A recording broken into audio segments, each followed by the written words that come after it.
Vamos a continuar con la semana número 8. Hola Rodrigo, ¿cómo estás? Vamos a ver estados de agregación. Vamos a estudiar el estado gaseoso, el estado líquido y el estado sólido. ¿Ok? Bien, estos estados que vamos a estudiar se encuentran a condiciones ambientales. Y vamos a comenzar hablando sobre qué es lo que define el estado a esta materia, ¿no? Nosotros estudiamos las fuerzas de repulsión y las fuerzas de cohesión que van a presentar las partículas, ¿no? Pueden ser las moléculas, los átomos, entre ellos van a haber fuerzas que los mantienen unidos, a ello llamamos la fuerza de cohesión o la fuerza de adhesión. Y tenemos la fuerza de repulsión, que es lo que va a hacer que entre ellos se repelen, ¿no? Estén separados. Entonces, dependiendo de las condiciones de estas dos fuerzas, vamos a ver qué se estaría definiendo el estado de la materia. En el caso, por ejemplo, de un sistema gaseoso, se observa que la fuerza de repulsión es mayor que la fuerza de cohesión. O sea que aquí la fuerza de repulsión va a hacer que las moléculas estén completamente separadas entre ellas, ¿no? Y vamos a ver que los gases van a presentar un volumen variable, ¿no? Ya que el gas tiene la propiedad de poder expandirse, de comprimirse, y la forma que van a presentar estos sistemas gaseosos va a depender del recipiente que los contiene. Por eso se dice que presenta una forma variable. En el caso de los líquidos, se observa que la fuerza de repulsión y la fuerza de cohesión son iguales. En este caso, vamos a ver que el volumen de un líquido es fijo, o sea, no va a cambiar. Si yo, por ejemplo, tengo 2 litros, son 2 litros. Si tengo 3 litros, 3 litros. Pero el volumen o la forma del líquido sí va a depender del recipiente que lo contiene, ¿no? Por ejemplo, si yo tengo el líquido en un recipiente esférico, el líquido va a adaptarse a esa forma del contenedor. Si tengo un líquido en una botella, ¿no? En un recipiente en forma de botella, entonces el líquido va a adaptarse a esa forma de la botella. Entonces, la forma de los líquidos son variables, depende del recipiente donde éste se va a encontrar. Y en el caso de los sólidos, vamos a ver que los sólidos, la fuerza de cohesión, o sea, la fuerza que mantiene unido a los átomos, moléculas, partículas, va a ser mayor frente a las fuerzas de repulsión. En el caso de los sólidos, sí vamos a observar que el volumen es fijo y la forma también va a ser fija, ¿no? No van a cambiar. Ya está definido cuánto es el volumen de ese sólido y la forma que va a presentar ese sólido. ¿Ok? Entonces vamos a estudiar ahora cada uno de estos estados. Vamos a estudiar el estado gaseoso, estudiaremos el estado líquido y vamos a culminar estudiando el estado sólido. ¿Ya, chicos? Los leo, cualquier duda que tengan aquí en el chat. Y también ustedes saben que pueden abrir sus micrófonos y hacer cualquier duda que tengan, poder preguntar. ¿Ya? Comenzamos con el estado gaseoso, chicos. Nos dice en el estado gaseoso, las fuerzas de repulsión van a predominar, van a ser más, va a ser mayor frente a las fuerzas de cohesión, ¿no? Por eso es que el sistema gaseoso, las partículas están completamente separadas entre ellos. Cuando hablamos del sistema gaseoso, y les digo a ustedes, a ver, piensen en un gas, ¿no? El primer gas que podemos pensar, por ejemplo, es lo que nos está rodeando en estos momentos, ¿no? En estos momentos nos rodea una mezcla de gases, el oxígeno, que es importante para respirar, el nitrógeno, tenemos, por ejemplo, los gases de argón, no yendo tan lejos en la cocina, tienes una mezcla de gases que utilizas para poder encender tu cocina, ¿no? que es una mezcla de propano, de butano, de metano. Tenemos el CO2, que es el gas que expiramos en la respiración, etcétera, etcétera. Todos estos gases mencionados, chicos, son gases reales, tal cual. Todo lo que nos rodea, como dice aquí, ¿no? Y que son gases, vamos a decir que son gases reales. Pero nosotros, al estudiar aquí el sistema gaseoso, estudiamos al gas de forma ideal. ¿Cómo es eso? ¿Existen los gases ideales? No, los gases ideales no existen. Todos los gases que te rodean son gases reales. Pero sin embargo, para facilitar su estudio, nosotros vamos a considerar ciertos criterios para poder estudiarlos como gases ideales. ¿Ok? Entonces, ¿existen los gases ideales? No existen. Nosotros damos ciertos criterios para trabajar a los gases reales como si fueran gases ideales. ¿Y cuáles son esos criterios? ¿Cuáles son esas condiciones? Vamos a pensar rápidamente en el gas real. Un gas real, por ejemplo, quiero pensar en un baloncito de gas que se encuentra ahí en la cocina. Ahí tiene ese pistoncito por el que sale el gas, ¿correcto? Y esto sería las condiciones de un gas real. Y yo sé que ustedes pueden analizar, pensar. Si yo les pregunto, el balón de gas que ustedes tienen en la cocina, o ya sea de repente de manera directa, ¿no? ¿Cómo es la presión de ese sistema gaseoso? ¿La presión es alta o la presión es baja, chicos? A ver, ¿qué es lo que has podido observar en tu cocina cuando abres la llave del gas? ¿Es una presión alta o baja? Alta. Muy bien, exacto. La presión es alta. ¿Y la temperatura? ¿Qué puedes decir con respecto a la temperatura? ¿La temperatura es alta o la temperatura es baja? Tiene que estar baja. Ustedes tocan el balón de gas, no está caliente, ¿verdad? O tocan la manguera, no sienten caliente, ¿cierto? La temperatura es baja. Entonces, estas son las condiciones, chicos, en las que se encuentra cualquier gas real. Presión alta y temperatura baja. Pero como nosotros estamos idealizando al gas, acuérdate que estudiamos el sistema gaseoso eh, idealizando el gas, por eso decimos gas ideal, las condiciones van a ser opuestas al gas real. Y aquí la presión es alta, mi gas ideal va a presentar presiones bajas.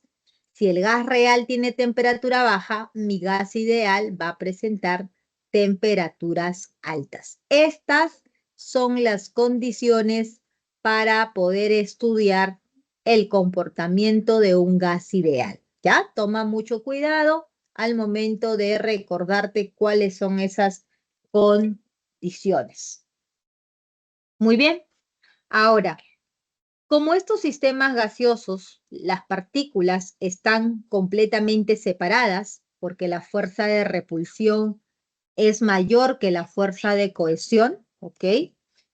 Aquí esto explica con la teoría cinética molecular. Esa teoría nos permite entender cómo se están moviendo las partículas y cuáles son los parámetros que vamos a estudiar en este sistema gaseoso y quiénes lo van a determinar, ¿no? Entonces, aquí, por ejemplo, en este sistema gaseoso, considerando un gas ideal, nosotros vamos a considerar a estos sistemas gaseosos que los gases están formados por moléculas que van a presentar una masa puntual y que vamos a despreciar la fuerza de atracción. Acuérdate ello. Estas partículas gaseosas en el gas ideal son masas puntuales y son despreciables las fuerzas de atracción. Además, que el volumen de la partícula prácticamente va a ser indiferente, no se va a considerar el volumen de la partícula frente al volumen del recipiente, ¿no? Por ejemplo, si yo tengo un recipiente de 10 litros, de 5 litros, y ustedes saben que una molécula, una partícula, ustedes no pueden visualizarla. Entonces, el tamaño, el volumen que va a presentar es prácticamente despreciable frente al gran volumen de todo el sistema que vamos a estudiar. Por lo tanto, el volumen de recipiente es el volumen que se considera y se desprecia completamente el volumen de las partículas. También vamos a considerar en estos gases ideales, vamos a decir que las partículas presentan choques elásticos. ¿Qué quiere decir choques elásticos? Esto lo habrán visto en física, ¿verdad? Cuando dos cuerpos están con una cierta velocidad, por ejemplo, este tiene una velocidad 1, este tiene una velocidad 2, y como ustedes pueden ver, estos van a impactar ambos. Por lo tanto, aquí en la vida real lo que estaría ocurriendo es que esta partícula verde sale con una nueva velocidad menor a la velocidad de impacto V1 y esta otra partícula sale con una nueva velocidad menor a la velocidad 2, ¿no? ¿Por qué? Porque al momento que estas partículas se chocan, pierden energía y por ello esas velocidades de salida siempre van a ser menor. Hay una pérdida de energía. Eso es lo que ocurre en la vida real. Pero como nosotros, acuérdate que estamos idealizando el gas, ¿no? Decimos, aquí hay un choque elástico. ¿Y qué quiere decir choque elástico? Quiere decir que al momento que estos chocan, impactan con una velocidad 1, con una velocidad 2 y salen con esa misma velocidad. Velocidad 1 y velocidad 2. O sea, profesora, no perdió energía, no perdió energía. Y eso solo ocurre, y decimos, cuando hay choques elásticos. O sea, un choque elástico significa que las partículas se chocaron y no perdieron energía, ¿no? Y como ustedes saben, eso es algo ideal. Ángel, ¿cuál diapositiva, hijo? A ver, esta de acá. A ver, avísame, Ángel. Recién me he dado cuenta de que habías escrito, disculpa.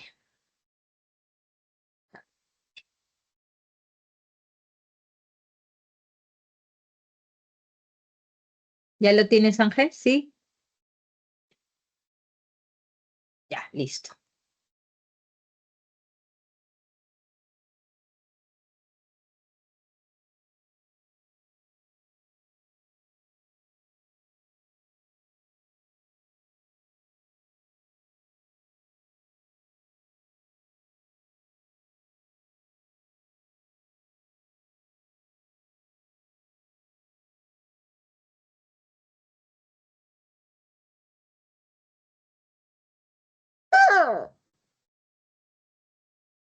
Listo. Entonces decimos en los gases ideales que va a haber choques elásticos. También vamos a considerar aquí, jóvenes, en estos gases ideales, que la presión del sistema va a depender del choque de partículas contra las paredes del recipiente. O sea que la presión no va a estar determinada entre el choque de partículas, sino entre el choque de la partícula y ese recipiente que los va a contener, ¿ya?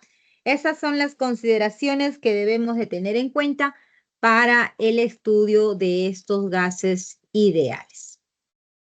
¿Cuáles son los parámetros que vamos a estudiar en este sistema gaseoso? Miren, tenemos la presión, que ustedes ya saben que se representa con la letra P, el volumen con la letra V, temperatura con la T mayúscula y la cantidad de sustancia que viene a ser mol.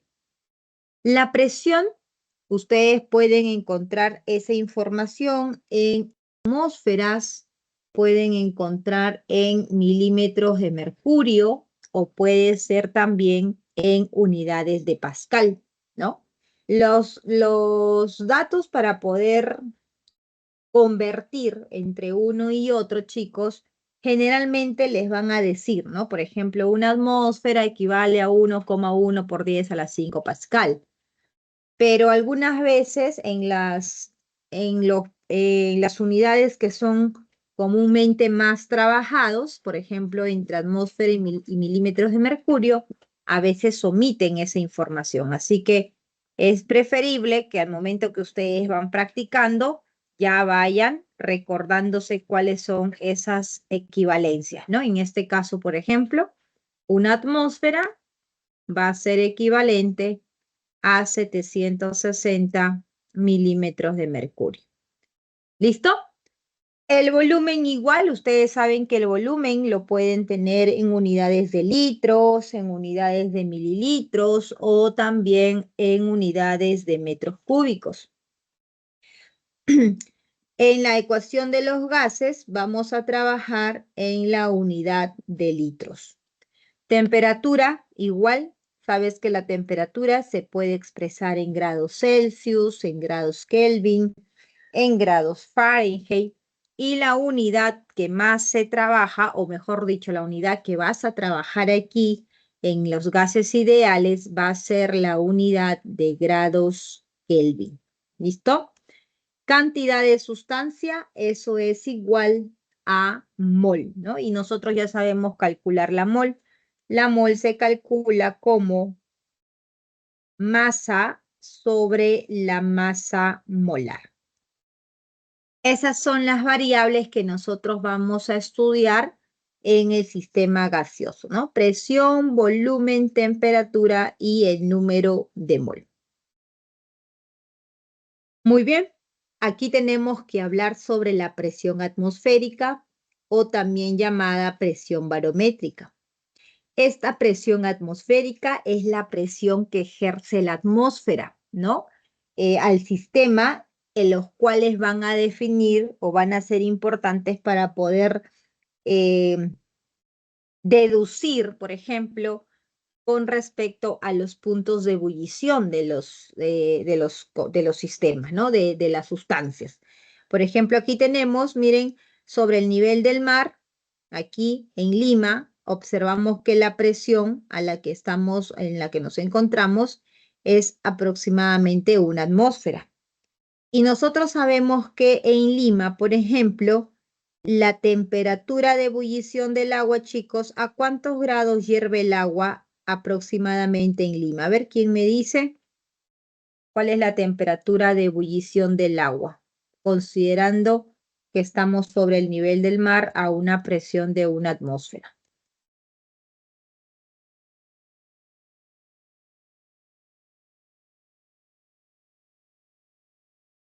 ¿Nadie sabe a cuántos grados hierve el agua? No me asusten. Eso se aprende en quinto, sexto de primaria. ¿A cuántos grados hierve el agua? Muy bien, Paul. ¿Cuántos grados? 100 grados Celsius. ¿Ok? El agua hierve a una temperatura de 100 grados Celsius. Muy bien. Ahora, si nosotros viajamos a la sierra, por ejemplo, Puno, Cusco, Huaraz, vemos aquí que está en altura, ¿cierto? Ahí está en altura y eso significa que la presión atmosférica, mira, va a ser menor. Y aquí la temperatura del agua, por ejemplo, en Puno, en Cusco, ¿no? Lo que es provincia, temperatura de ebullición del agua, ¿cuánto va a ser, chicos? ¿Mayor que 100? ¿Menor que 100? ¿O va a ser igual 100? ¿Cuánto va a ser la temperatura de ebullición, por ejemplo, en los lugares de altura, donde se observa que la presión, la presión atmosférica es menor? Menor, dice Ángel, ¿no? menor. Y efectivamente, voy a inventarme un valor, vamos a colocar de repente 95, 94 grados Celsius, ¿no? ¿Y esto por qué, profesora? ¿Por qué es menor? ¿Por qué la presión atmosférica influye en el punto de ebullición de los líquidos? Lo que sucede es lo siguiente. Cuando nosotros tenemos un recipiente bajo una presión atmosférica de 1, ustedes saben, aquí tenemos el líquido, las moléculas aquí se encuentran en ese estado líquido y cuando nosotros le damos calor, ¿cierto? Estos aumentan su energía cinética y para que pasen del estado líquido al estado de vapor, ellos tienen que vencer esa presión atmosférica para poder tener aquí luego la presión de vapor. Entonces, si la presión atmosférica en este caso es 1, vemos que ellos necesitan una temperatura de 100 grados Celsius para poder vencer esa presión atmosférica y que las moléculas comiencen a salir a su estado de vapor, ¿no? Y comienza la ebullición. Eso sería cuando tenemos una atmósfera. Pero en la sierra, entonces, cuando nosotros estamos, por ejemplo, en altura, hacemos hervir el agua, ahí está. Ahora estamos observando que la presión atmosférica es menor, 0,8. Por lo tanto, esas moléculas que están en el estado líquido tienen que pasar al estado de vapor, ¿cierto? Y como aquí necesita menos fuerza para poder alcanzar y vencer a esa presión atmosférica frente a la presión, por ejemplo, que era 1 en Lima, aquí yo necesito menos presión. Entonces, al necesitar menos presión, significa que la cantidad de calor para poder vencer esa presión va a tener que ser también menor. Es por esa razón que la temperatura de ebullición, mientras menor sea la presión, menor va a ser esa temperatura de ebullición y por eso aquí le estamos dando un valor así cualquiera, pero tomando el criterio que tiene que ser menor que 100. ¿Ok? Entonces, la temperatura de ebullición básicamente depende de la presión a la que se encuentra ese líquido para que pueda alcanzar, vencer esa presión externa, que es la presión atmosférica, y poder romper en ebullición, ¿no? Comenzar a hervir. ¿Listo? Eso sería, chicos, con respecto a la presión atmosférica o también llamada presión barométrica, ¿no? Que es la presión que ejerce el aire de la atmósfera. ¿Hasta aquí estamos bien, chicos? ¿Está claro hasta aquí? ¿Todo bien?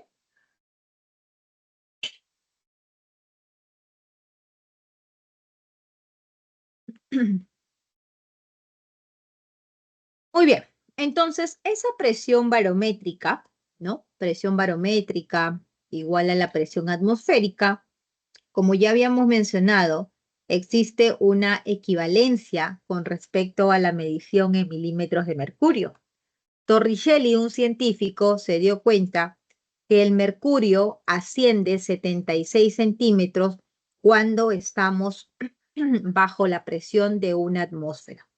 Es así como establece entonces la relación de que una atmósfera es equivalente a 760 milímetros de mercurio y eso es equivalente a 1,1 a 1,01 por 10 a la 5 pascal, ¿ya?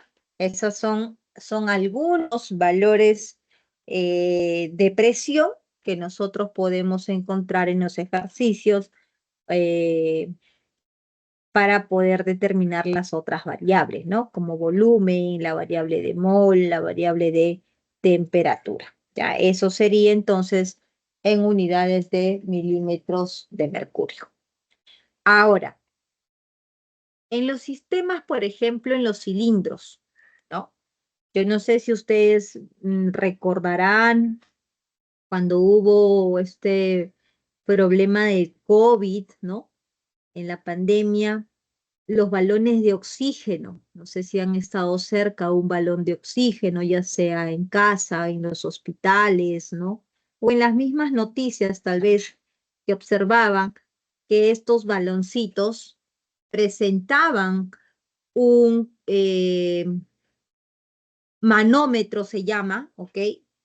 Que sirve para poder medir la presión de ese cilindro, la presión de ese gas que contiene en ese cilindro, ¿no? Entonces nos sirve para poder ver cuál es esa presión, poder regular la salida de ese gas, ¿ok? Entonces todos los balones de gas, por ejemplo, ahora cuando ustedes van al hospital o cuando van de repente a un restaurante grande y ven que utilizan, por ejemplo, gases industrializados, ¿no? Cocinas industrializadas, van a ver que todo balón de gas, ¿no? Sobre todo los balones grandes, como les digo, los industrializados, van a presentar un manómetro, ¿no? Que les permite justo la salida de ese gas.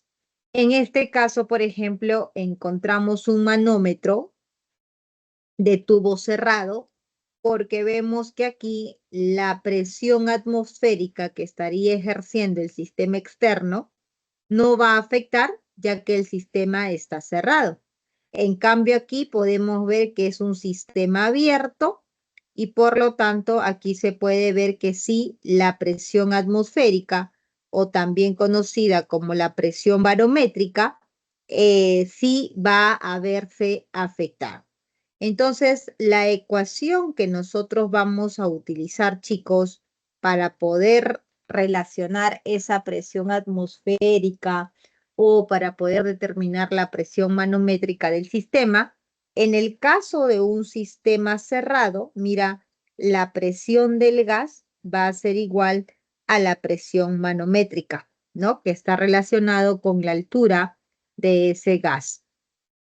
Mientras que en un sistema abierto vamos a ver que la presión del gas, ¿no? La presión interna del gas va a ser igual a la presión manométrica más la presión barométrica o la presión atmosférica que en este caso está ejerciendo sobre ese sistema, ¿no? Entonces, depende que tiene ese manómetro en el sistema, vamos a ver que depende de esa altura, si es un sistema cerrado, o depende de esa altura, que es la presión del manómetro, más la presión atmosférica. ¿Ya? Entonces, toda esa información a ustedes les van a facilitar en el ejercicio, ¿no? Van a tener la presión del gas, van a tener la presión barométrica o van a tener la presión manométrica, lo cual ustedes van a poder determinar cuál es esa presión del gas. Bien, como ya hemos mencionado, las variables que se estudian en estos sistemas gaseosos son presión, volumen y temperatura. Y aquí, chicos, de acuerdo a esas variables, ¿no? Se realizaron estudios los cuales fueron establecidos las leyes de los gases ideales. Por ejemplo, Boyle, el científico Boyle y Marriott, estudiaron el sistema cuando la temperatura permanece constante. O sea que la presión y el volumen, que son las otras variables, van a cambiar, pueden cambiar, pero en este caso el sistema lo que va a mantener constante es la temperatura y se dice que el proceso presenta o el proceso es isotérmico, temperatura constante, ¿ok? Eso es estudiado por la ley de Boyle. Y vamos a ver más adelante cómo es que se establece su ecuación de Boyle. Tenemos la ley de Charles, ¿no? La ley de Charles es establecida cuando el sistema trabaja con una presión constante. Si la presión es constante, el volumen y la temperatura son variables. A ello se denomina proceso isobárico, ¿no? Ya que bárico viene de presión. Y finalmente tenemos la ley de Gay-Lussac, ¿no? Estos científicos estudiaron el sistema cuando el volumen es constante, ¿no?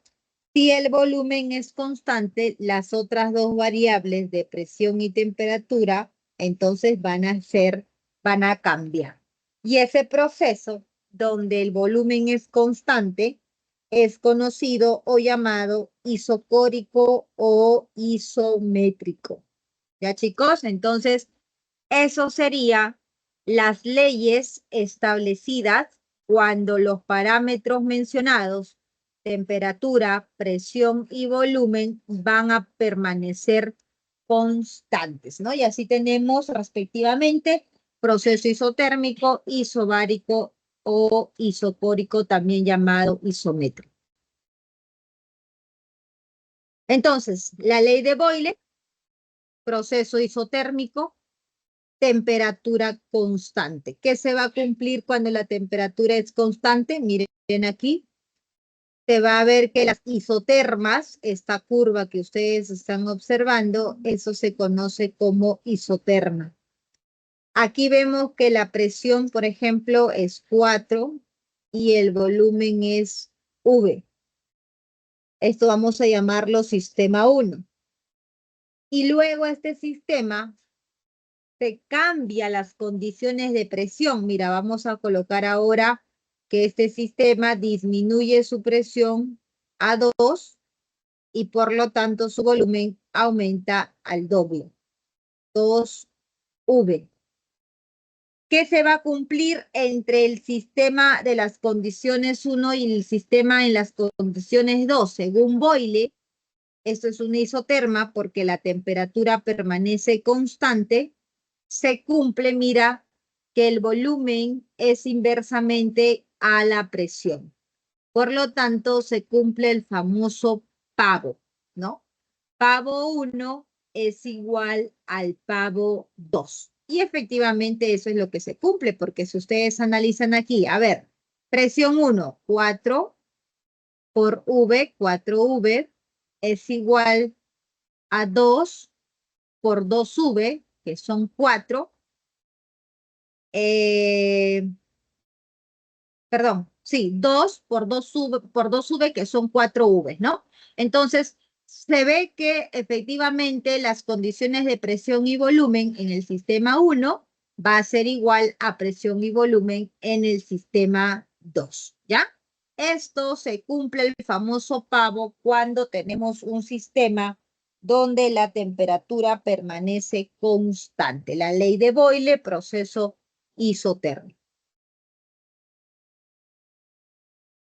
Charles, a ver, proceso isobárico, ¿qué parámetro se mantiene constante acá, chicos? A ver si han estado atentos. Charles o proceso isobárico, ¿quién se mantiene constante? ¿Cuál de las variables mencionadas? Muy bien, Ángel. La presión. Muy bien, Joaquín, están atentos. La presión. Muy bien, Rubén. Efectivamente, la presión, ¿no? Entonces, en este sistema isobárico de presión constante, ¿no?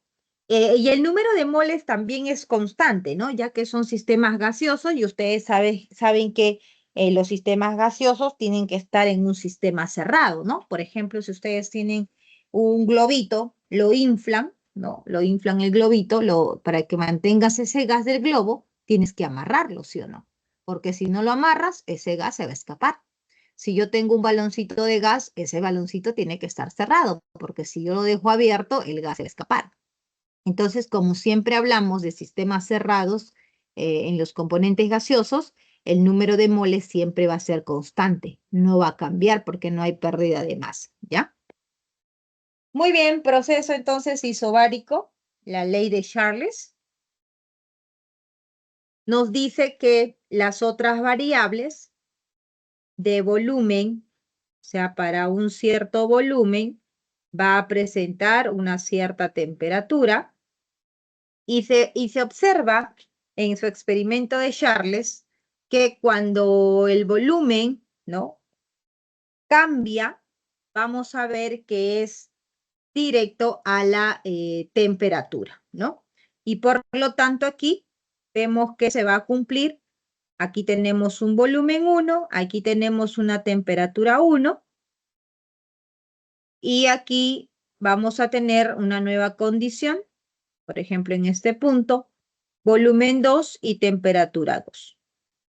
¿Qué es lo que se va a cumplir? El famoso vete, ¿no? El volumen 1 sobre la temperatura 1 es igual al volumen 2 sobre la temperatura 2.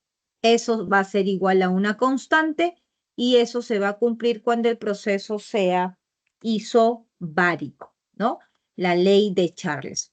Puedes tener la relación de volumen sobre temperatura o si quieres, despejando volumen sobre volumen, igual a temperatura 1 sobre temperatura 2. Cualquiera de las dos va a cumplir cuando el proceso sea isobárico. Es súper fácil. Más adelante que vamos a establecer la ecuación general de los gases, todas estas fórmulas que estamos viendo, ustedes van a ver que solo necesitas aprenderte una fórmula, el famoso pavo ratón. Si ustedes se aprenden el famoso pavo ratón, todas estas fórmulas que estamos mencionando ahorita, yo les voy a enseñar a deducir a partir de su ecuación general, ¿ya?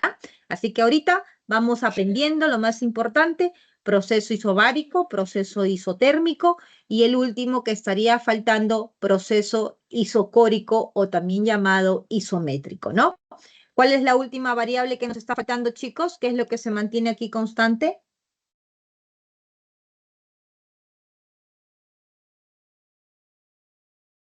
Muy bien, Joaquín. El volumen, ¿correcto? Proceso isocórico sería el volumen. Entonces, el volumen constante, número de moles, ya explicamos que siempre va a ser un sistema cerrado. ¿Y qué se va a cumplir? Aquí Gay y Lusak se dieron cuenta que existe una relación de la presión y la temperatura, ¿no? Entonces, igual, en el sistema 1 vamos a tener una cierta presión, va a presentar una cierta temperatura, ¿no? Presión 1, temperatura 1, y luego cuando se modifica esa presión, vamos a tener una nueva presión, vamos a tener una nueva temperatura y se establece esa ecuación de presión 1 sobre temperatura 1 es igual a presión 2 sobre temperatura 2. Eso es lo que se va a cumplir cuando tenemos el proceso isocórico que corresponde a la ley de Gay y Lusak. ¿Ya?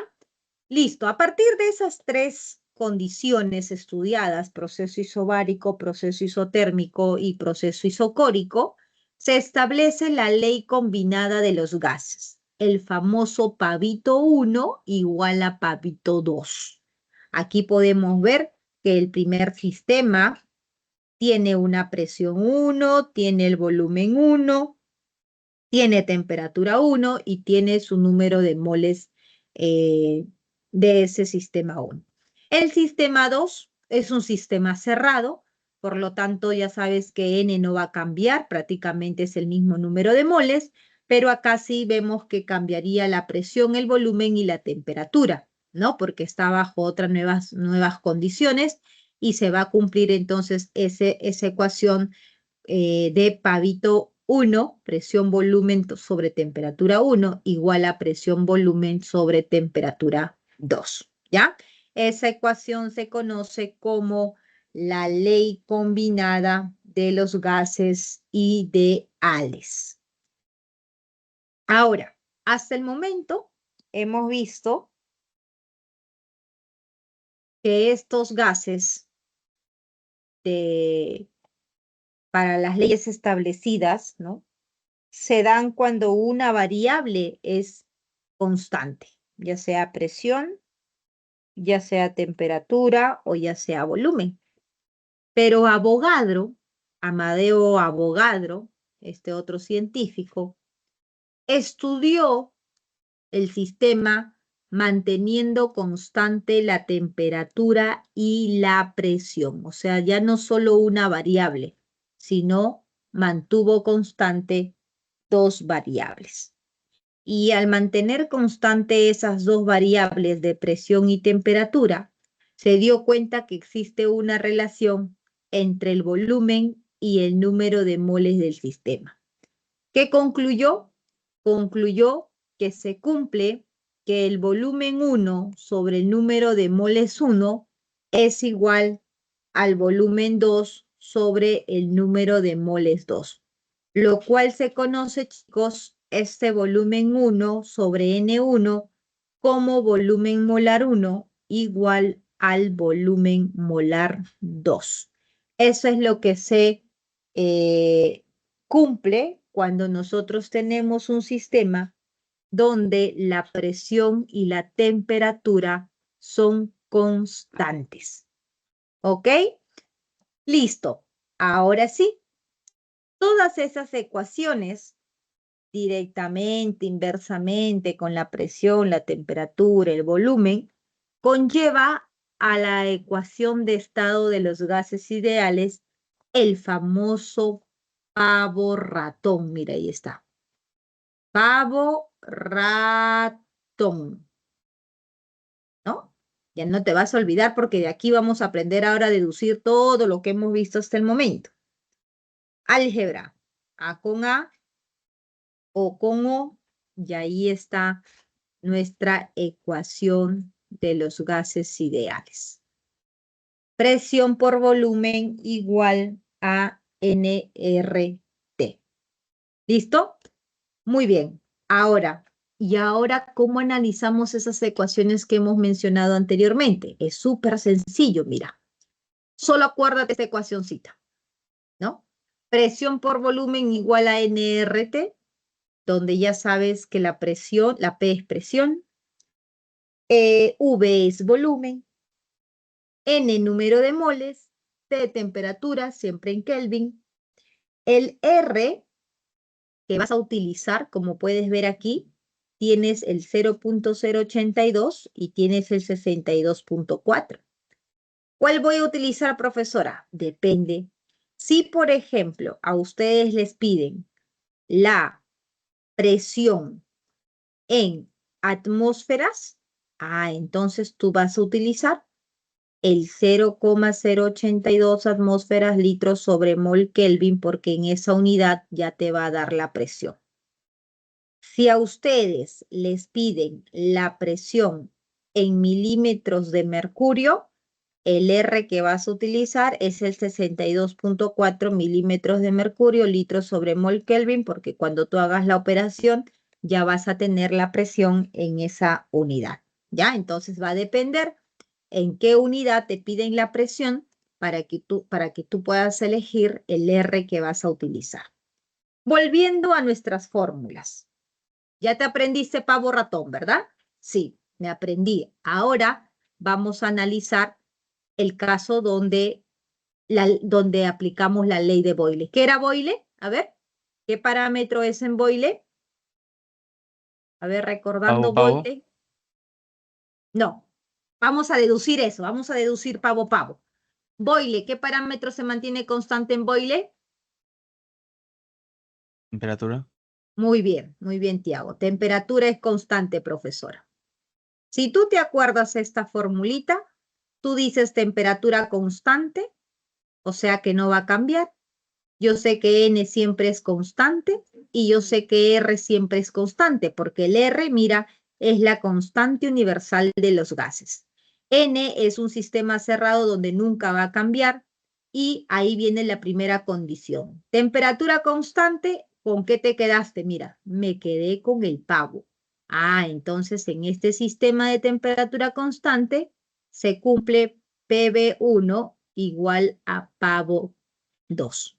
Ahí están las ecuaciones que hemos estudiado al inicio, ¿no? La ley de Boyle, la ley de Charles y la ley de Gay-Lussac. El otro, a ver, Boyle y Marriott, y tenemos la ley de Gay y Lussac. Gay y Lussac, ¿qué cosa estudió? ¿Para qué sistema? ¿Qué parámetro es constante?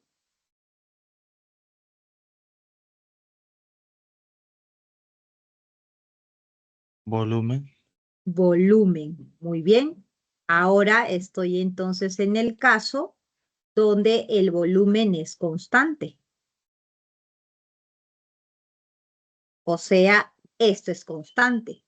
¿Y qué tienes? Mira, P y T.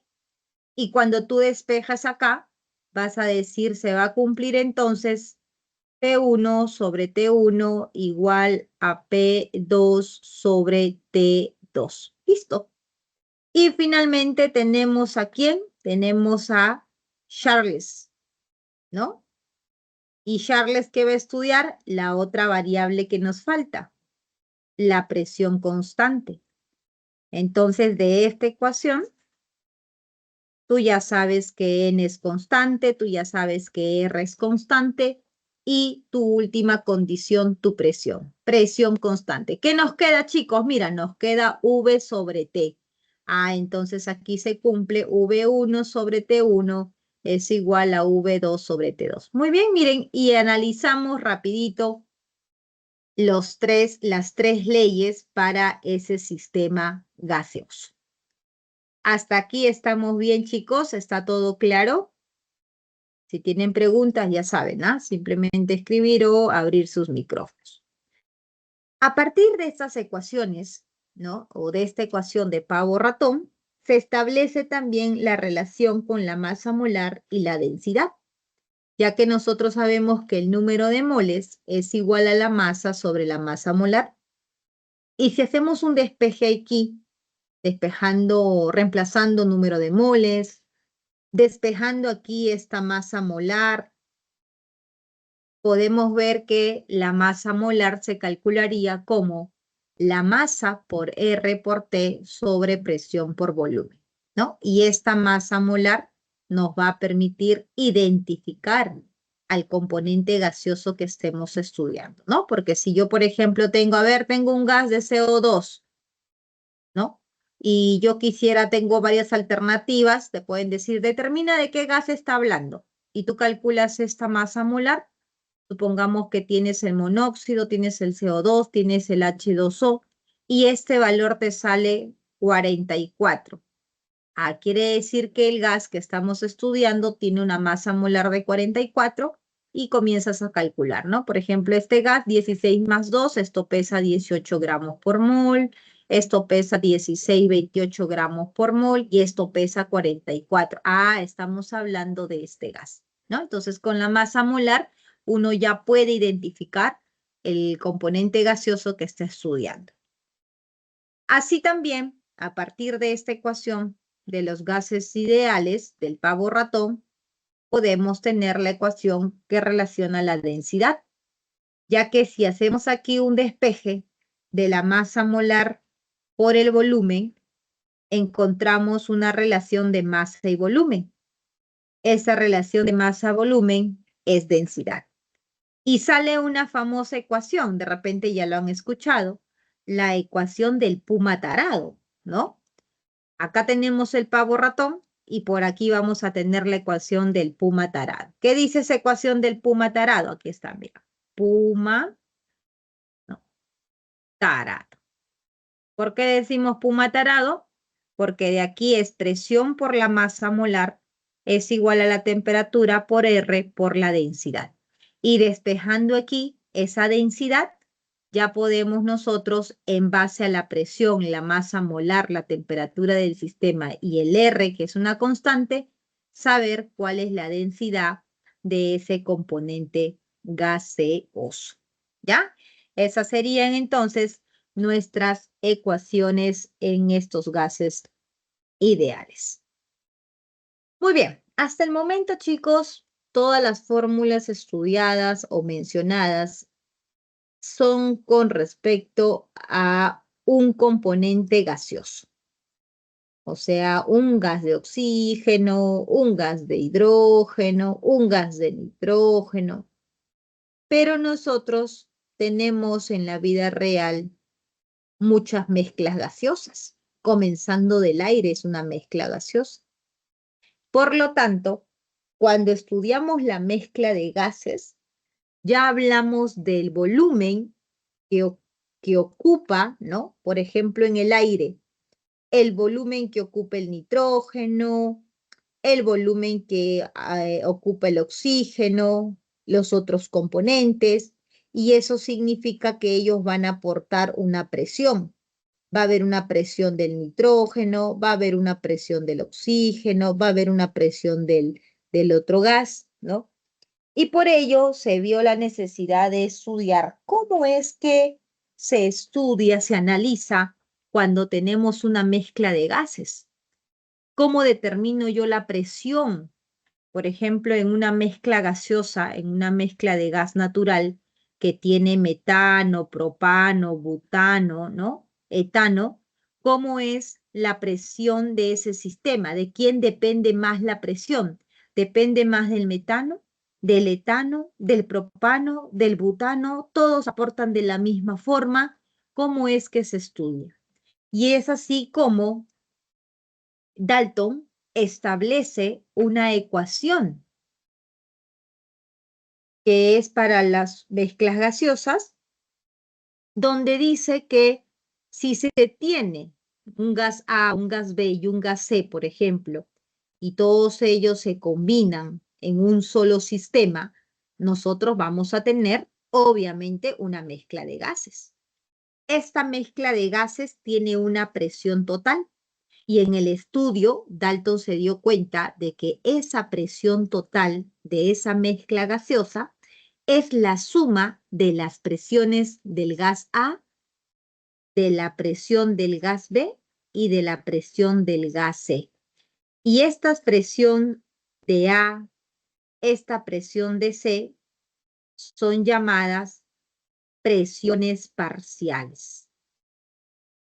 ¿Ok? Entonces decimos la presión parcial de A, la presión parcial de B, más la presión parcial de C, porque son 3 componentes gaseosos, nos van a permitir determinar la presión total del sistema.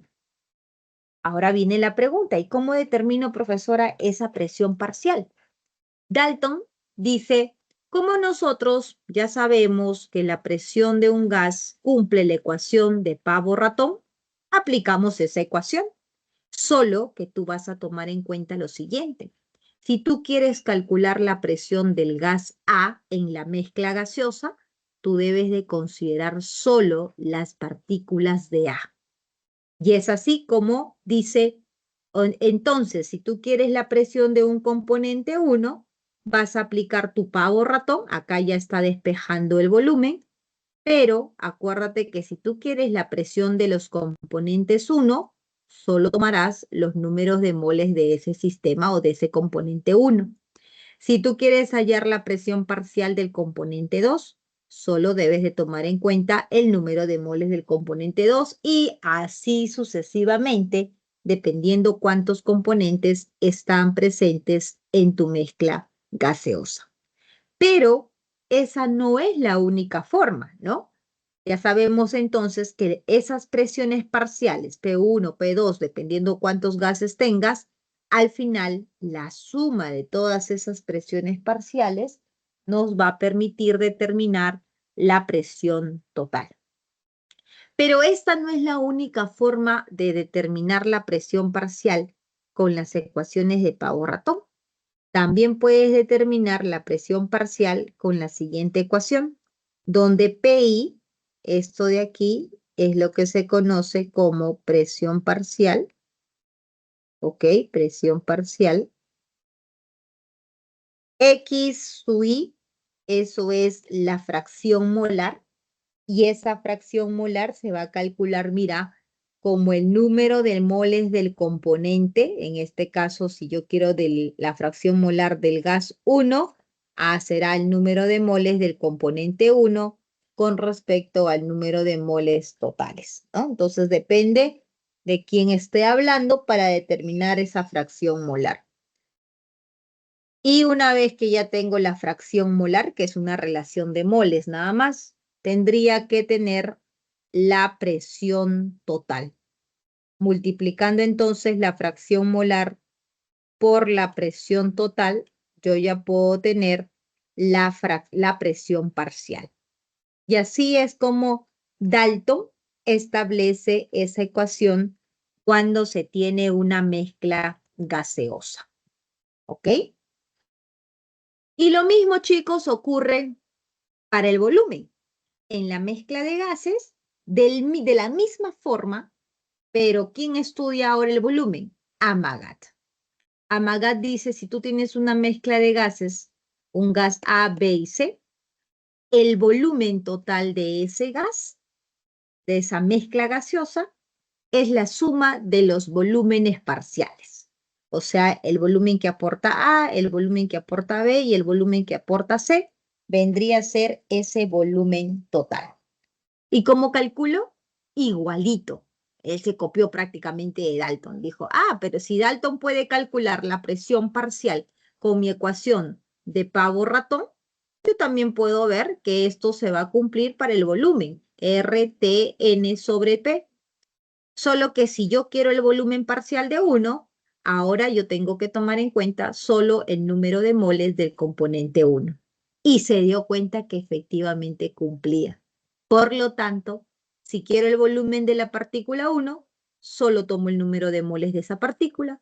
Si quiero el de 2, este número de partículas. Y si quiero del otro gas, ese número de partículas.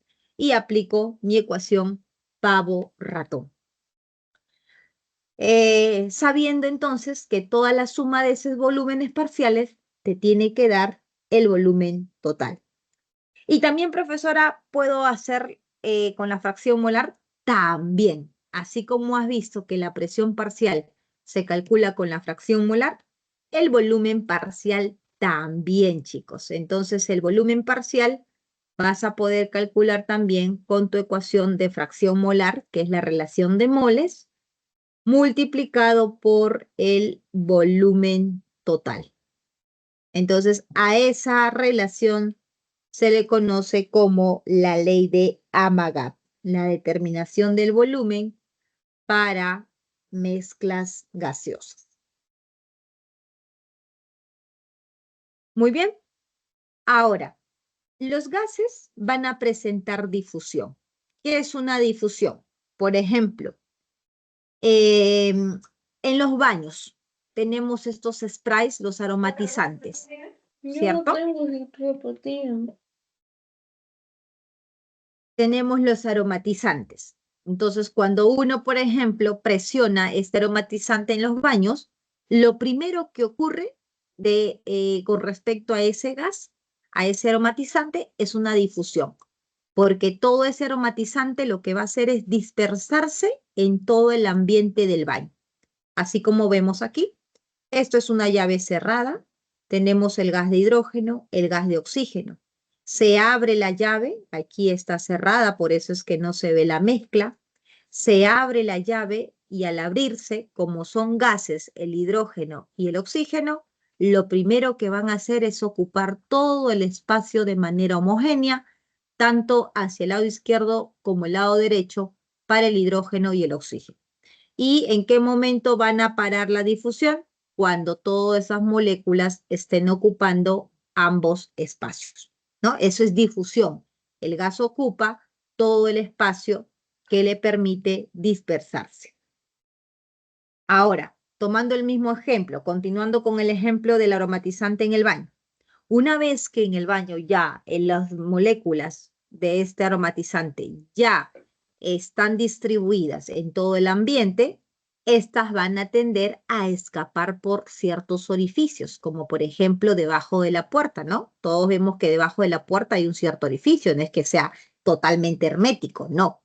Entonces, ese procedimiento donde el gas tiende a escapar por un orificio se llama efusión, ¿ya? Eso sería efusión de los gases. Entonces allí es por eso que cuando, por ejemplo, en la cocina igualito, si en la cocina se dejó la llave abierta del gas, lo primero que ocurre es una difusión y luego si tú estás en tu cuarto, estás en la sala, comienzas a sentir el olor. Está habiendo un escape de gas. ¿Por qué? Porque está ocurriendo una efusión donde el gas propano, la mezcla gaseosa de la cocina, está escapando ya por los orificios de la puerta y te está permitiendo identificar que está habiendo una fuga de gas, ¿no? Eso sería, chicos, entonces, la diferencia de efusión y difusión. Ahora, tenemos aquí la ley de Graham, ¿no? ¿Qué dice la ley de Graham? La ley de Graham estudia las velocidades de los gases. Graham realiza un experimento donde utiliza dos sistemas gaseosos. utiliza el sistema gaseoso del amoníaco y utiliza el sistema gaseoso del HCl. Todo cerrado porque son gases y no se escapan. Y cuando él suelta unas gotas de estos gases, ¿no? Graham observa lo siguiente, que al cabo de cierto tiempo, chicos, por ejemplo, este NH3, al cabo de un tiempo T, se da cuenta que ese NH3 se ha desplazado más con respecto al HCl y comienza a estudiar qué pasó aquí. Si los dos he soltado en el mismo tiempo, ¿por qué este gas NH3 se desplazó? Vamos a colocar un poquito más, voy a exagerar. ¿Por qué este NH3 se desplazó mayor distancia con referente al desplazamiento de este HCl, a pesar que ambos han sido en el mismo tiempo? Y cuando él comienza a estudiar, se da cuenta que existe una relación entre las masas molares. Este gas del NH3 pesa 17 gramos por mol y este HCl es 35 más 1, 36.5 gramos por mol. Quiere decir que es más pesado y por eso es que se desplaza lentamente. Así hizo su experimento Graham y nos presenta su ecuación. La velocidad de un gas sobre la velocidad del otro gas es igual a la raíz cuadrada de la masa molar del gas B sobre la masa molar del gas A. Y esa relación también se puede dar con respecto a la raíz cuadrada de la densidad del gas B sobre la densidad del gas A. ¿Ya? Entonces, esa ecuación, chicos, se conoce como la ley de Graham. Líquidos. Los líquidos, vamos a ver aquí que lo importante es comprender con respecto a sus propiedades físicas. Los líquidos van a presentar fuerzas intermoleculares que ya nosotros hemos estudiado. La fuerza de London, las fuerzas de dipolo-dipolo y las fuerzas de puente hidrógeno, siendo las más débiles las fuerzas de London frente a las de dipolo-dipolo y las de dipolo-dipolo más débiles que las puente de hidrógeno. Entonces, las fuerzas de puente hidrógeno son las fuerzas con mayor intensidad. Y estas fuerzas son las que van a definir las propiedades de los líquidos como viscosidad, tensión superficial, ¿no? Punto de ebullición. Por ejemplo, tenemos aquí tensión superficial. ¿Qué es la tensión superficial? Es la fuerza que mantiene unido a las moléculas en la superficie de un líquido. Aquí ustedes están viendo un líquido y entre ellos están unidos mediante una fuerza. Esa fuerza de atracción, que son las fuerzas intermoleculares, que puede ser London, puede ser dipolo-dipolo, puede ser puente hidrógeno, es lo que va a definir su tensión superficial. Y lo que ustedes tienen que saber es que la fuerza intermolecular con la tensión superficial son directamente proporcionales. A mayor fuerza intermolecular, mayor tensión superficial, directamente. Todas las propiedades son directamente proporcional, a excepción de la propiedad de la presión de vapor. Acuérdate, ¿ah? Solo la presión de vapor va de manera inversa con la fuerza intermolecular. Ahora, ¿qué pasa cuando nosotros damos calor?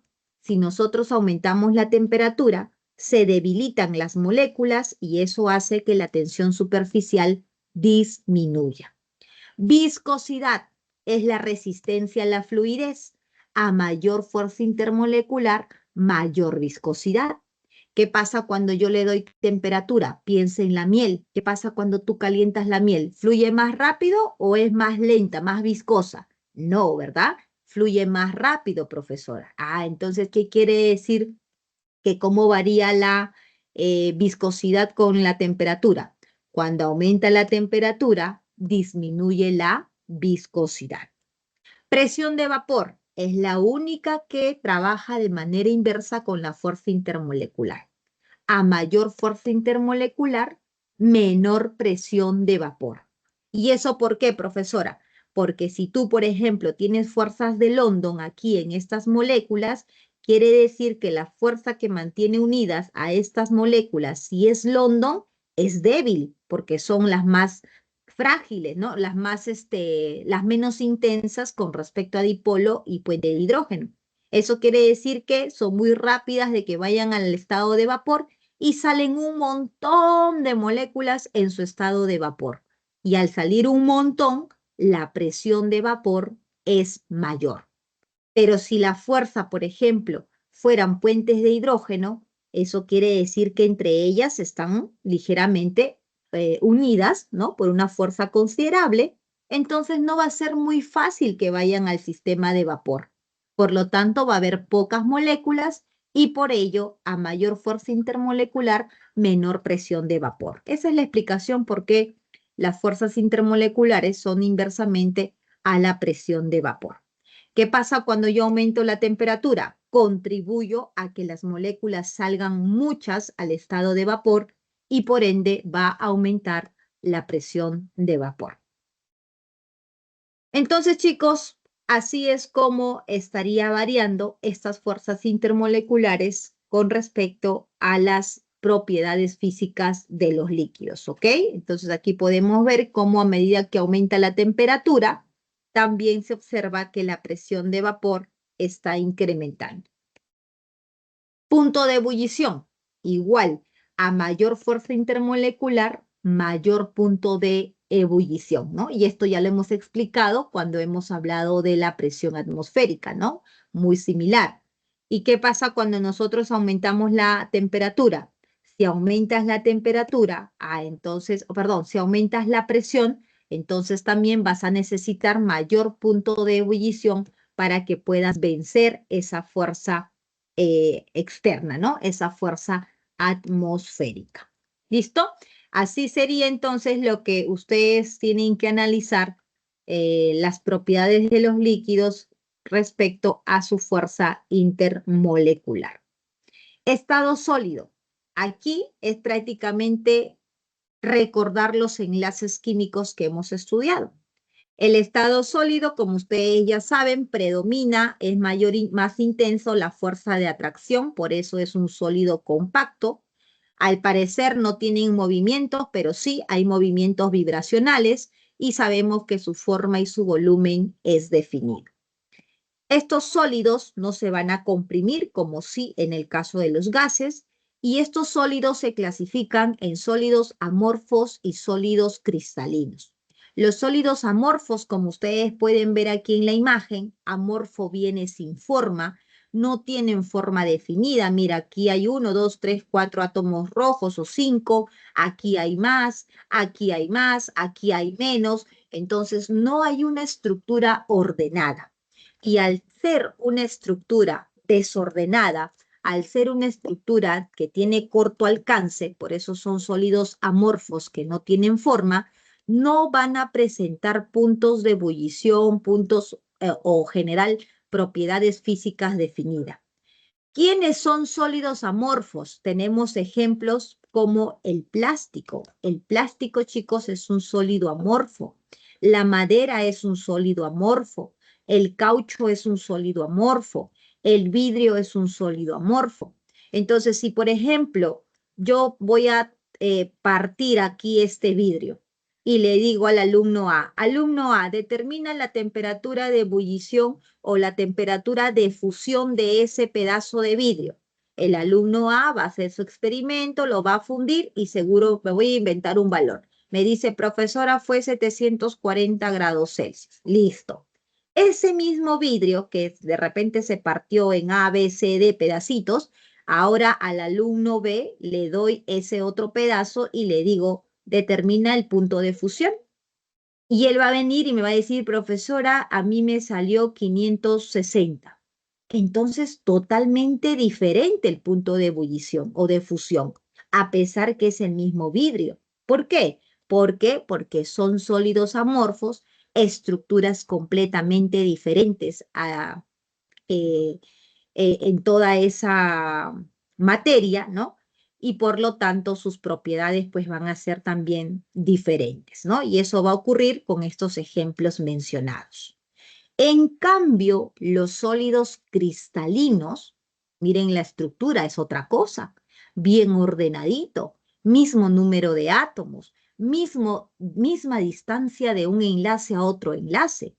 Esos sólidos cristalinos presentan un ordenamiento regular, ¿no?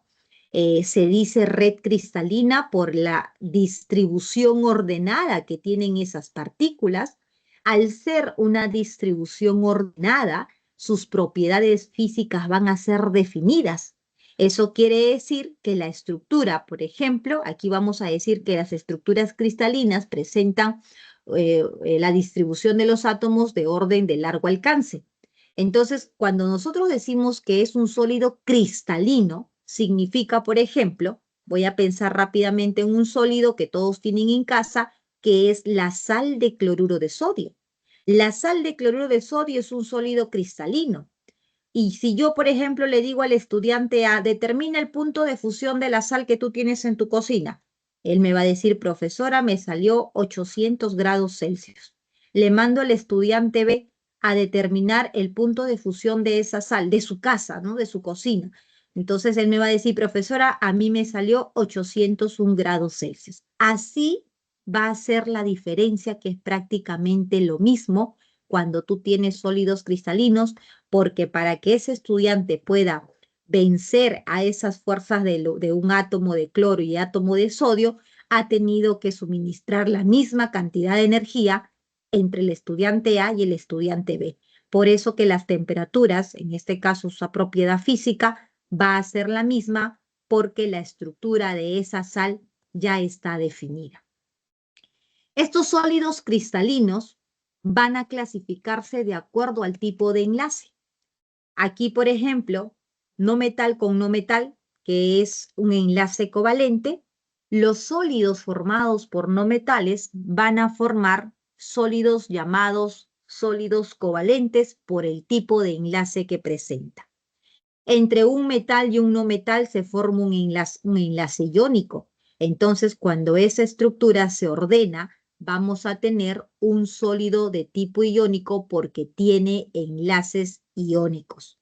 Cuando tengo un metal con otro metal, la estructura que van a formar va a ser un sólido metálico, ¿no? Entonces aquí estos tienen enlaces covalentes, estos sólidos tienen enlaces iónicos y estos sólidos tienen enlaces metálicos.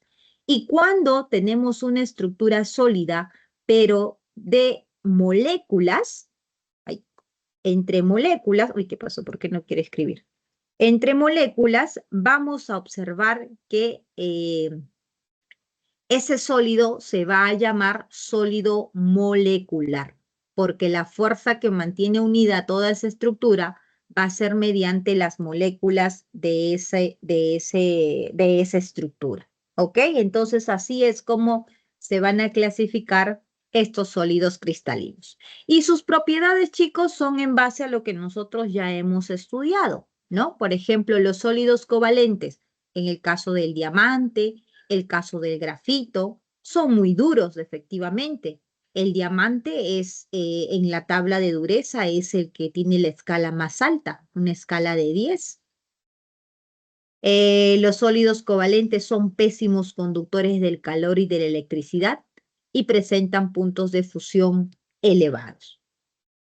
En el caso de los sólidos iónicos, también son duros, son quebradizos, pésimos conductores porque son sólidos, ¿no? Tanto de calor y de electricidad, pero sus puntos de ebullición sí son elevados, ¿no? Porque ya recordamos también las propiedades del enlace iónico. Sólidos metálicos. ¿Qué tenemos en los sólidos metálicos? Metal y metal. Ese sólido metálico va a ser excelente conductor térmico, excelente conductor del calor. Sabemos que los metales tienen muy buena ductibilidad, tienen muy buena maleabilidad, son propiedades de los metales, así que también obviamente va a ser con referente a ese sólido, ¿no? Y cuando hablamos de los sólidos moleculares, entonces, comparado con los otros tipos de sólido que sí son enlace iónico, enlace covalente, ¿no? Enlace metálico, estos sólidos que son entre moléculas, la interacción que va a existir entre una y otra molécula es débil. Así que eso le va a dar características a estos sólidos que son blandos, malos conductores de la electricidad y del calor, ¿no? Bajos puntos de fusión referente a los sólidos iónicos, covalentes o metálicos. ¿Ok, chicos? Entonces, eso sería lo que corresponde a esta semana 8 referente a los estados, ¿no? Al estado gaseoso, al estado líquido y al estado sólido. ¿Ya, chicos? Con eso yo creo que ya ustedes también pueden entrenarse resolviendo sus ejercicios y ya saben que los ejercicios resueltos los voy a estar subiendo a la plataforma de mi canal. ¿Ya? Entonces lo más importante aquí en este tema de los estados que hemos estudiado es conocer las propiedades de los estados sólidos, relacionar las propiedades de los líquidos con las fuerzas intermoleculares, ¿no? Eso es muy importante, ¿no? Por ejemplo, yo puedo tener aquí lo siguiente, miren, aquí un ejemplito de las fuerzas intermoleculares. Por ejemplo, acá tengo el agua, ustedes están viendo que tiene fuerzas intermoleculares de puente hidrógeno. Ahora, yo les pregunto aquí, recordando ya lo que nosotros hemos estudiado, aparte del puente hidrógeno, ¿qué fuerzas intermoleculares tiene el agua? ¿Se acuerdan? ¿Cuál es la fuerza intermolecular que sí o sí siempre va a estar presente?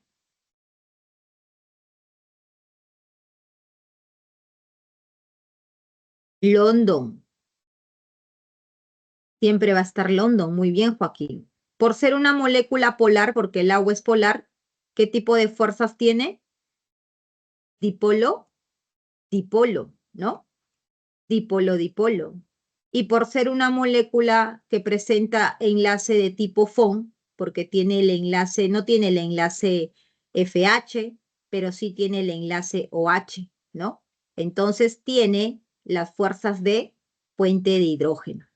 Y esta fuerza de puente de hidrógeno es la que va a predominar. Entonces yo te puedo preguntar, miren chicos, tenemos el agua y voy a poner aquí, por ejemplo, a ver jóvenes, tenemos el, a ver, el metano. Puede ser el metano o vamos a colocar el etano, C2, 2 por 2, 4, más 2, 6. Ahí está, 2 por 2, 4, más 2, 6. Este es el etano. El etano es una molécula apolar, esto es polar, esto es apolar, y si es apolar, la única fuerza intermolecular que presenta es London. Entonces sus propiedades físicas del agua los va a definir aquí el puente de hidrógeno y sus propiedades físicas aquí de este lo va a definir el London. Ahora yo te puedo preguntar, ¿tú me puedes decir quién va a tener mayor tensión superficial? ¿Quién va a tener mayor tensión superficial? ¿El agua o ese etano?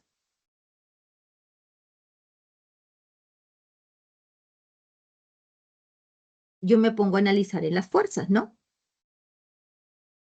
Yo digo, ah, ya, esto es London, esto es puente de hidrógeno, la tensión superficial, la viscosidad, el punto de ebullición, dice que si yo tengo mayor fuerza intermolecular, ellos van a ser mayores. Y el único que es inverso es la presión de vapor. A mayor fuerza intermolecular, el único que va a ser menos es la presión de vapor. Entonces aquí estoy en un caso donde me están preguntando de la tensión superficial. A mayor tensión superficial, ¿qué tiene que pasar? Tiene que tener mayor fuerza intermolecular. Entonces, ¿quién tiene mayor fuerza intermolecular? El agua. Ah, entonces la tensión superficial frente a esta molécula polar va a ser mayor. O sea que esta molécula va a tener mayor tensión superficial, mayor viscosidad, mayor punto de ebullición, ¿no? ¿Por qué? Porque es directamente a la fuerza intermolecular. De esa manera, chicos, es lo que ustedes tienen que analizar las propiedades de los líquidos, ¿no? Entonces, líquidos y sólidos prácticamente es teoría, y los cálculos sí los tienen que ver en el estado gaseoso, ¿ya? Muy bien, chicos, entonces hasta aquí sería referente a nuestra semana número 8, ¿ya? Estudien, practiquen, espero que les haya ido bien en su examen, ¿no? No sé cómo les habrán ido, espero que hayan hecho todas las preguntas de química, lo que les corresponde. Y si no, pues hay que seguir estudiando, ¿no? Hay que seguir practicando para poder seguir mejorando, ¿ya? Un abrazo, chicos, cuídense mucho, nos vemos la siguiente semana. Chao, chao.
Chicos, volví. Me he cruzado con el horario. Falta, ¿no?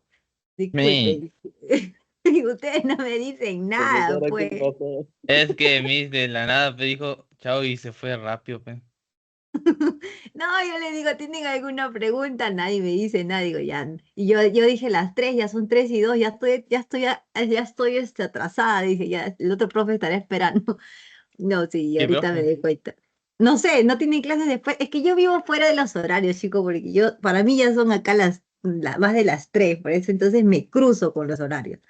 Ya, a ver, vamos como ya hemos terminado con la teoría, este...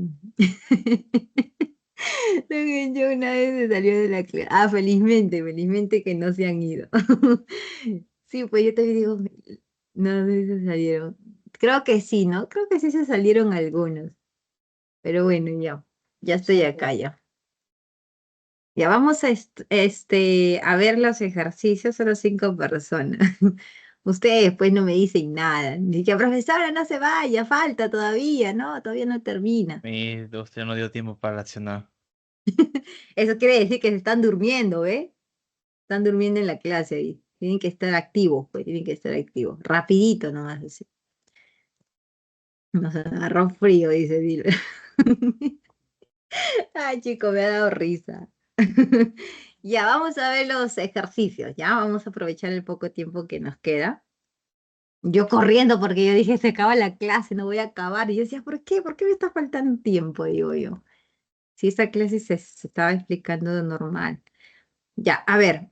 En la primera pregunta, un ratito voy a presentar. Voy a presentar. Ya. Mire, en la primera pregunta que vamos a ver a continuación, es importante que ustedes entiendan sobre diagrama de fases, ¿ya? Esta información lo tienen ustedes en su material, aquí en el boletín ahí de la semana 8 de estado gaseoso, donde un diagrama de fase nos permite a nosotros saber cuál es el estado de la materia, ¿no? O de la sustancia que estamos estudiando. Ese diagrama de fases es una gráfica en función a la presión y la temperatura. Entonces aquí, por ejemplo, podemos observar que a partir de encima de la línea roja y antes de esa línea morada, esta sustancia se va a encontrar en el estado sólido, que va a ser obviamente a cierta presión.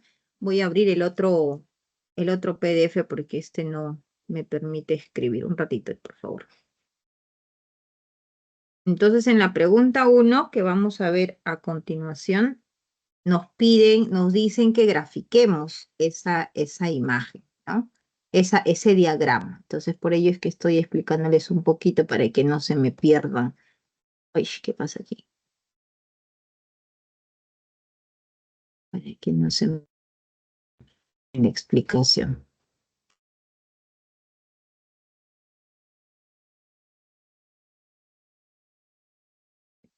Aquí está. Abrir con Microsoft Edge. Ya.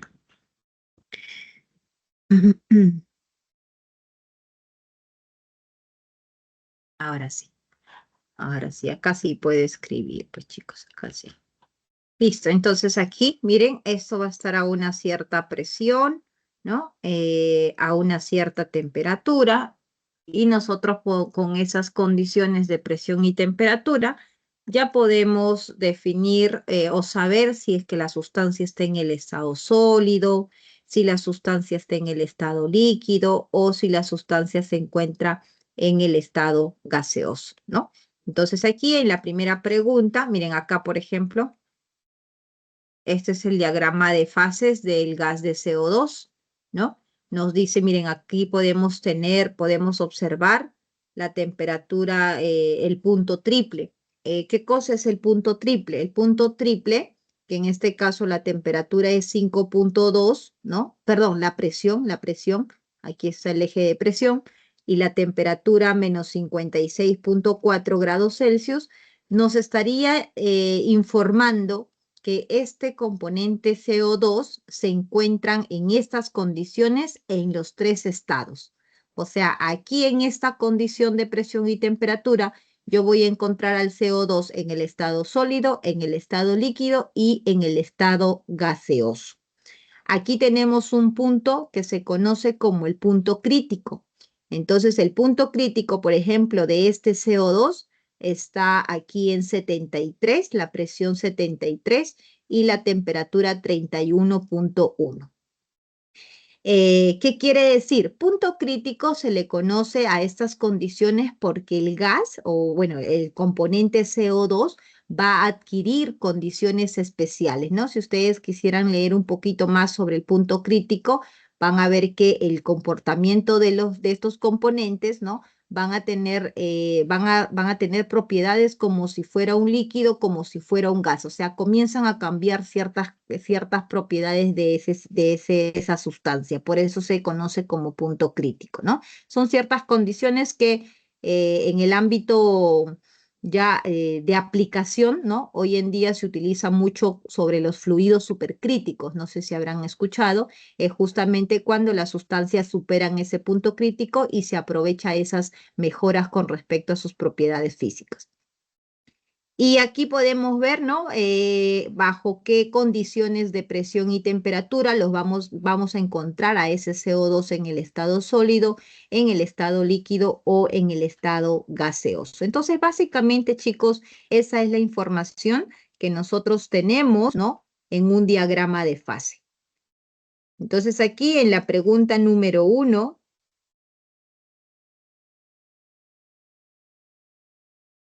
ahí tienen mucha info para leer. Miren lo que nos dicen en la pregunta 1. Pregunta 1. La representación gráfica, dice, en la que existen los diferentes estados de agregación de una sustancia, ¿no? Que puede estar sólida, líquido o gaseosa, en equilibrio se denomina diagrama de fases.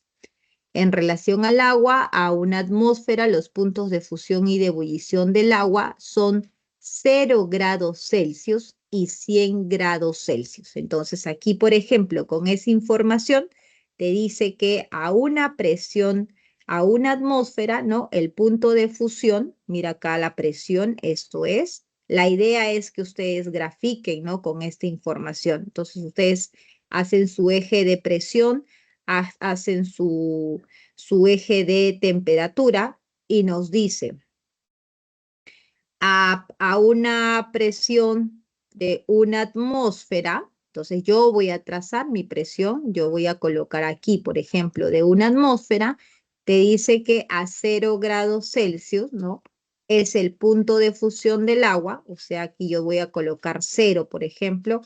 Entonces, 0 y 1, aquí en este punto estaría la temperatura de fusión de esa agua, y a 100, como lo dice acá, esto es a 0 y esto es a 100, tendría su punto de ebullición. Entonces, si voy aquí hasta 100, en esta presión de una atmósfera, tendría la temperatura de ebullición. ¿Te das cuenta? Aquí vamos a colocar amarillito para ese punto de fusión, que sería este de aquí, y rosadito para este punto de ebullición, que sería en 100, ¿no? Ahí está el punto de ebullición. Su punto triple es 0.01 grados Celsius a una presión de 0.006, ¿no? Entonces ustedes, como tienen relativo aquí el 1 que han puesto, entonces 0.006 está por aquí inferior a 1 y 0.01 de temperatura superior a esa temperatura 0. O sea, más o menos dibujo yo aquí un punto, ¿no? Los cuales luego, ¿qué vas a hacer? Mira, unes esa temperatura de fusión con este punto y unes esa temperatura de ebullición con este punto triple. Y su punto crítico, ¿te acuerdas del punto crítico donde las propiedades de ese líquido ya comienzan a cambiar? Te dice que el punto crítico se encuentra a una temperatura de 374 y una presión de 218, ¿no? Imagínense la presión, es elevadísima. Nosotros nomás estamos, miren, a una presión de 1. Entonces, cuando estas sustancias ya adquieren sus propiedades supercríticas, O sea, las condiciones son bien extremas, ¿no? Presión bien alta, 218, y temperatura 374. Entonces aquí graficarían ese puntito y unirían aquí con respecto al punto de ebullición. Es así como tendrían los tres estados aquí, básicamente la división, ¿no? Tenemos aquí en esa gráfica en la parte ploma, la sustancia en el estado sólido, la parte verde en el estado líquido, porque acá tú sabes que pasando esa temperatura y esa presión ya se comienza a fundir, como lo dice acá, y cuando ya supera esa línea de su temperatura de ebullición en toda esta zona amarilla, tendríamos el estado del agua en su forma de vapor. Y en base a ello es lo que nos están preguntando en los enunciados. Nos dice lo siguiente. A 0. Para otro colorcito moradito. ¿Es morado? Fucsia. A 0.01 y 0.06, a ver, ¿dónde está? A 0.01 y 0.06 de presión, se encuentra en equilibrio la fase sólida, líquida y gaseosa. En esas dos condiciones nos indicaban que era el punto triple. Y efectivamente, ¿qué cosa es el punto triple? El punto triple, como te expliqué hace un momento, es donde se encuentra la sustancia en los tres estados. Estado sólido, líquido y gaseoso, por eso se conoce o se llama punto triple. ¿De acuerdo? Entonces, ese enunciado sería verdadero. Muy bien, acá tendríamos entonces verdadero. Punto 2. ¿Qué dice el punto 2, chicos? A ver, ¿qué dice el punto 2? Dice, siendo la presión igual a 0.5 atmósferas. ¿Dónde está la presión a 0.5 atmósferas? Más o menos por aquí podría ser, ¿no? Sabemos que está menos que 1. O sea, por aquí. A una presión de 0.5 y una temperatura de 370. Temperatura de 370. Entonces, mira la temperatura 370. Por aquí debe estar, no, por aquí debe estar más o menos, ¿no? Entonces, a esa condición, ¿qué es lo que nos dice? Estamos en la zona amarilla, la zona de vapor. Nos dice, el agua está en fase de vapor. Entonces eso sería verdadero, ¿no? Y finalmente, en el último enunciado dice, a una presión de 1 atmósfera y 10 grados Celsius, a una presión de 1 atmósfera y temperatura de 10 grados Celsius, aquí le he dado 0,1, entonces 10 grados Celsius estaría por aquí más o menos, ¿no? Eso es como que un tanteo aproximadamente de ese valor de una temperatura de 10. Entonces, estamos hablando aquí, en este punto verde, existe equilibrio entre sólido y vapor. Chicos, los equilibrios, aquí por ejemplo, en el punto triple, ¿no? Como tú puedes ver, están las tres líneas de los tres estados, hielo, líquido y vapor. Por eso es que se encuentra en el punto triple esos tres estados. En toda esta línea de aquí, en toda esta línea, tú vas a tener el equilibrio entre la fase del hielo y la fase de vapor. En toda esta línea aquí, el equilibrio entre quiénes va a ser, chicos, a ver si me estás entendiendo, entre quiénes va a ser el equilibrio aquí en esta línea. ¿Entre qué fases? Sólido y líquido, Miss. Muy bien, Sí, ¿no? entre el sólido y el líquido, perfecto. Y en toda esta línea aquí, el equilibrio, vamos a encontrar aquí un equilibrio entre el líquido y el vapor. Entonces, aquí a las condiciones, aquí en el que hemos marcado con la condición de azulito, de 1 atmósfera y 10 grados Celsius, aquí no tenemos equilibrio. Aquí la partícula, las sustancias, está bien claro y definido que se encuentra en el estado líquido. Entonces nos dice acá, ¿existe equilibrio entre el sólido y el vapor? No. En esas condiciones, la sustancia está definida en el estado líquido y por lo tanto eso sería falso, ¿no? Nos piden, ¿qué es lo que nos estaban preguntando? ¿Cuáles son las alternativas correctas? Sería el enunciado 1 y el enunciado 2. Por lo tanto, la respuesta sería la alternativa barco. ¿Ya? Entonces, de esta manera, chicos, se analizan los diagramas de fase. Sencillo, ¿verdad? Solo hay que entender muy bien qué es lo que nos quiere explicar y nosotros poder interpretar con respecto a los estados de esa sustancia. A ver, pregunta número 2. ¿Qué tenemos en esta pregunta 2? Teoría, me parece, ¿no? Dice, la teoría cinética de los gases ideales fue propuesta por Bernoulli, ¿no? En el año 1738, perfeccionada por Maxwell y Boltzmann en 1871, donde desarrollan los modelos del gas ideal, logran explicar el comportamiento de estos en términos de las propiedades y movimiento de sus partículas utilizando ciertos postulados. Al respecto, seleccione la alternativa que contenga la proposición correcta. Ok, nos piden lo correcto. Enunciado A, ¿qué dice? El gas se comporta, ya, mira, aquí por ejemplo, ya ustedes esto tienen que rapidito pensar, ¿no?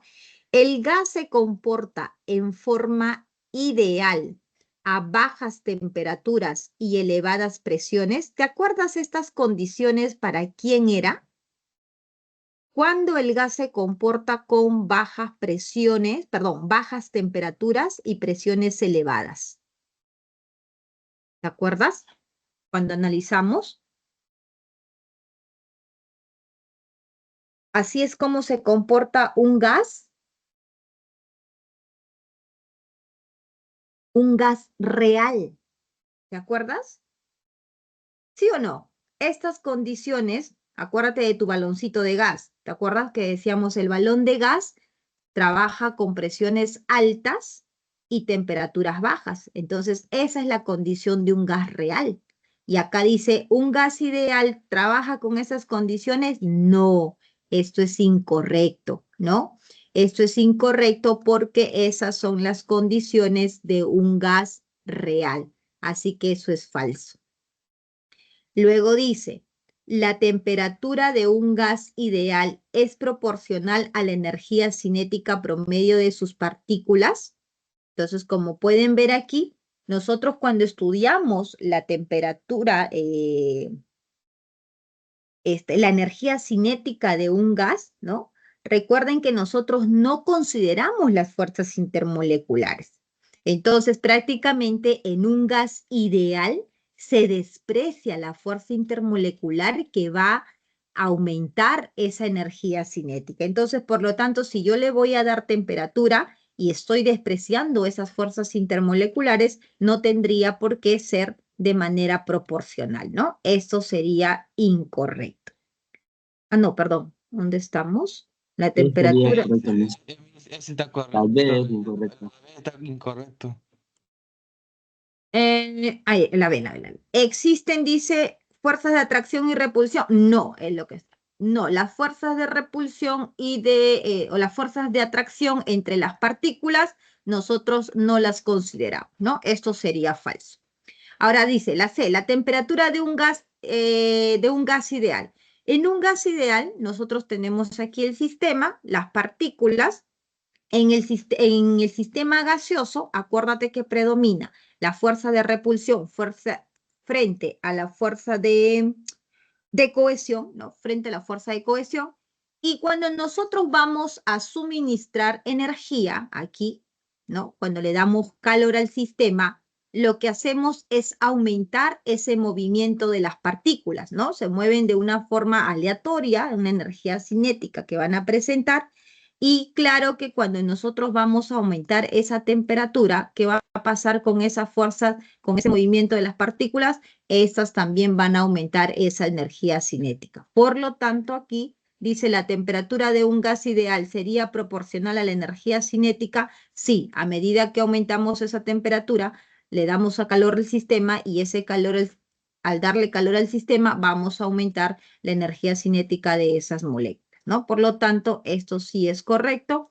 Las moléculas son de forma esférica. Acuérdate que hemos dicho que para poder estudiar un gas ideal, las masas de las moléculas se consideran de forma puntuales, ¿no? Y de volumen apreciable, no, porque el volumen de la partícula prácticamente es tan pequeña frente al volumen del recipiente que por lo tanto hemos dicho que el volumen de la partícula se desprecia, ¿no? No se considera. Por lo tanto, esto sería incorrecto. Dice, entre más colisiones de las moléculas ocurran, ¿no? En un área determinada, menor será la presión ejercida por el gas. ¿De quién depende, jóvenes, la presión de un sistema? ¿Quién define la presión en un sistema gaseoso?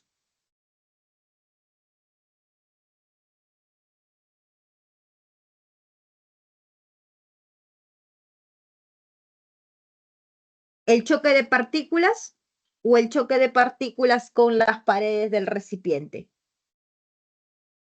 Los segundos, mis. El segundo, ¿verdad?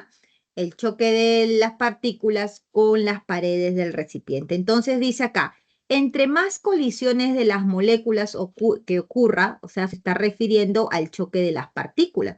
Y como nosotros sabemos, esa fuerza intermolecular entre estas partículas es despreciable, ¿verdad?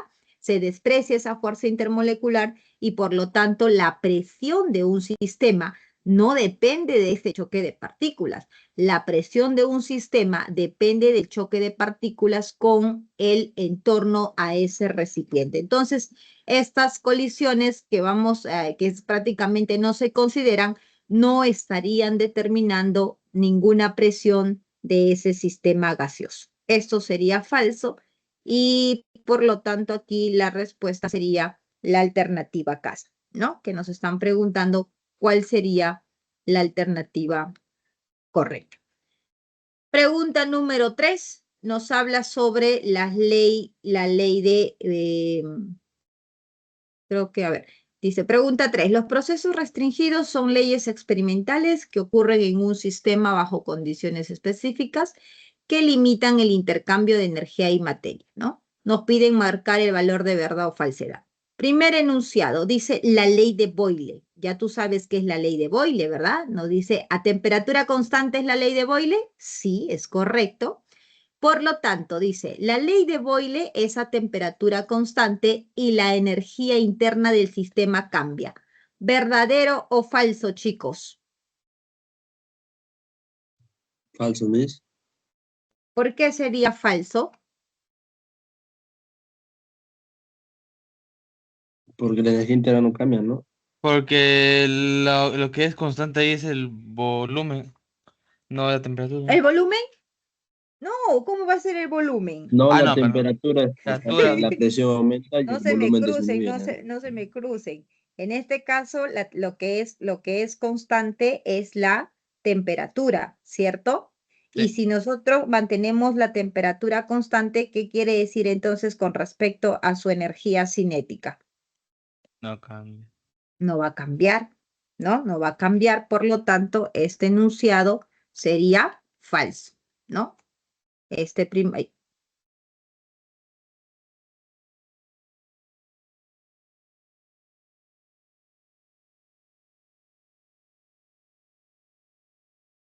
Ahí.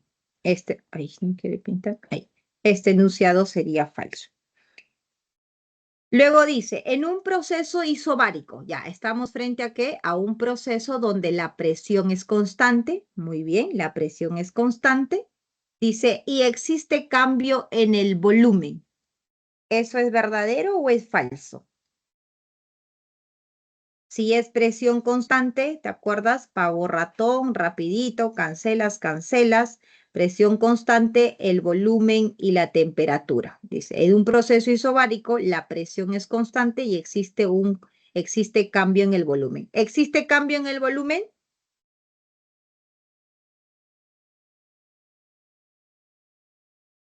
Chicos, ¿existe cambio de volumen o no? Sí. Claro, los que van a cambiar son el volumen y la temperatura, porque el único que va a permanecer constante es la Presión. presión. Así es, esto es verdadero.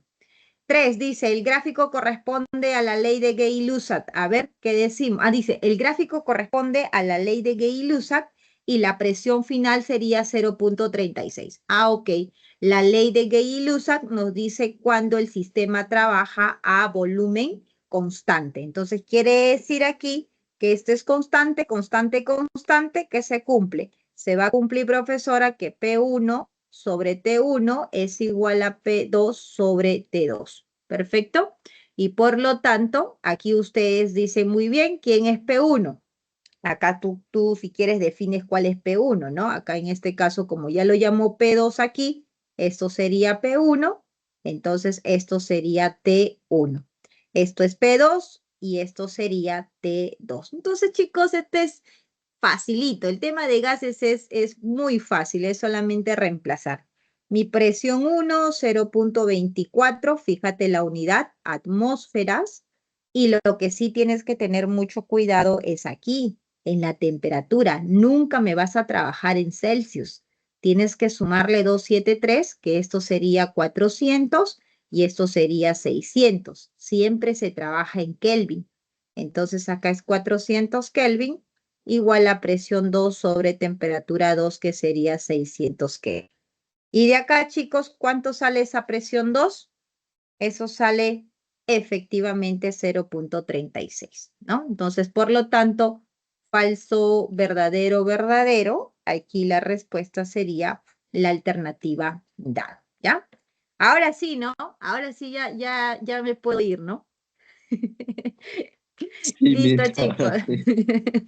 Listo. Entonces, con eso estaríamos terminando nuestra clase la semana 8. ¿Ya? Los demás ejercicios ya les subo a mi canal con la solución completa. ¿Ya? Ahora sí me dan permiso, ¿no? Listo, chicos. Un abrazo. Cuídense mucho. Hasta la próxima semana. Cuídense Chao, mucho, chao. mis, nos vemos. Chao.